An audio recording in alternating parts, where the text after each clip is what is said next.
Sige na, kain na, oh. Chicken yan eh. Sarap ng ulam mo eh. Ayaw mo talagang kumain. Bakit kaya ayaw mo na kumain? Ay, pakain na natin kay Chippy. Chippy ah! Oh, kainin mo ah. Ayaw ni B. Ayaw mo na. Ha? Ayaw mo na kumain? Tapos, alika na. Chippy ah! Ah, Piwi, kainin mo na. Dali, ayaw na kumain ni B oh. Kainin mo na yung pagkain niya. Ayaw ay. Dali. Tapos nakabantay na kabantay. Ayaw naman ipamigay sa iba. Alika na, B. Ay, Piwi. Dali. Kainin mo na, oh. Ayaw ni B. Oh, ayan. Pakain ko talaga yan kay Piwi pag ayaw mo kumain. Oh, ayan, oh. Ayan siya, oh. Ay! Hindi. Joke lang, joke lang. Kainin mo na. Sige na. Nagulat ako. Sige na, kainin mo. Ubusin mo na. Sige na. Kasi ayaw niya kumain. Matamlay. Huwag mo lapitan. Huwag mo lapitan. Huwag kang lumapit. Nagagalit siya. Mainit kasi ang ulo niya kasi wala yung amo. 1 linggong nagbakasyon doon sa Cebu. Ay, hirap na hirap akong pakainin. Tapos matamlay. O, sige na, kain na ha. Doon siya kumakain pero hindi siya lumalapit. Kung hindi ko pa inilapit sa kanya ang pagkain at sabi ko, papakain ko doon sa 2 pusa. Ayaw naman niya. Doon lang siya kakain pag yung alam na akala niya kakainin ng 2 pusa. Ayan, sige ha.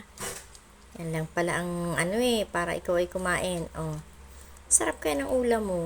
Pritong chicken. Hinalo kong maigi sa kanin. Lagyan ko ng kaunting paamoy na. Konting toyo lang para maamoy niya. Ayaw niya ng walang amoy. Ubusin mo na.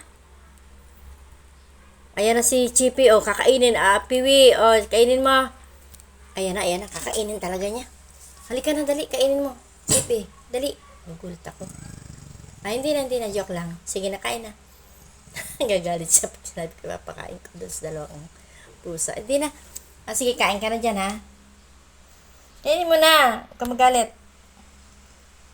Pati sa akin, gagalit. Sa malantina. Tatak sa tingin mo. Sige na, kain na. Hindi ko na ipapakain ka sa 2 pusa. Kain na, ha? Busin mo na yan. Bantay naman. Napipilitan lang siya kumain talaga. Ayaw lang niya talaga lapitan ng 2 pusa. Hindi naman talaga kakain ng pusa niyan. Kasi ang kinakain nila ay cat food lang talaga. Sama ng loob. Galit siya kasi nga sabi ko kakainin 2 pusa. Sige na, bantayan mo na lang. Alisin ko kasi yan dyan. Hindi pwedeng may pagkain ka dyan.